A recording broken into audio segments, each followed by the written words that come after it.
Death on the high seas.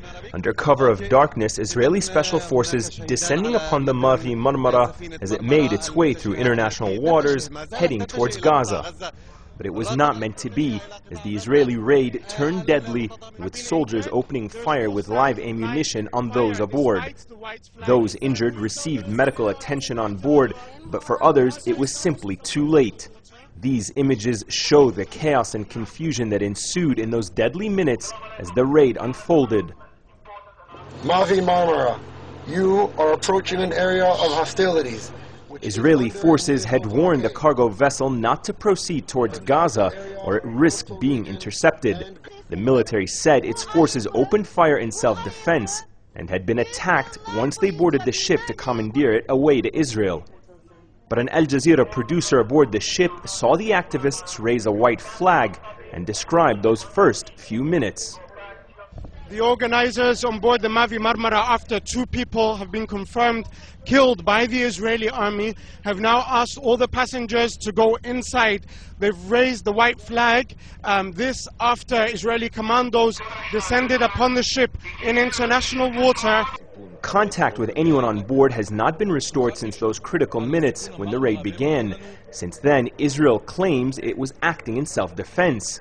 Israeli officials tried to paint those on board as terrorists and as al-Qaeda sympathizers not interested in humanitarian goodwill.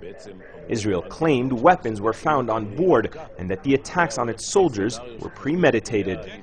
The organizers are well known for their ties to global jihad, al-Qaeda and Hamas.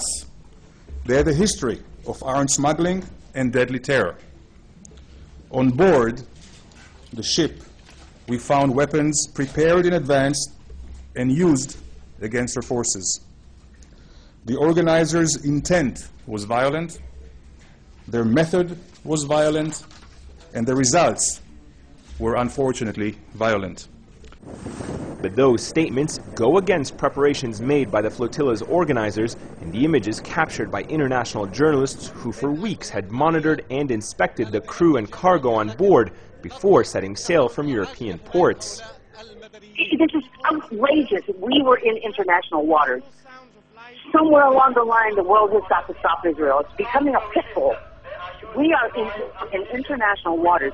Israel has no right to attack a civilian ship in international waters. In Gaza, condemnation was swift and severe from the deposed government demanding the international community act and punishing the Israeli breach of international maritime law. We call on the United Nations to withdraw from the quartet. The quartet is the one who took the decision to impose the siege on Gaza. The United Nations is responsible for the protection and safety of the Palestinian people. No contact has been made with the detained members of the flotilla, which include international activists, prominent political leaders, and foreign journalists. Their exact whereabouts and fate are unknown, and Israel has not provided journalists with access to their version of events, raising fears that while Israel's raid may be over, anger could be just beginning inside Israel and around the world. Ayman, Moyheldin, Al Jazeera, West Jerusalem.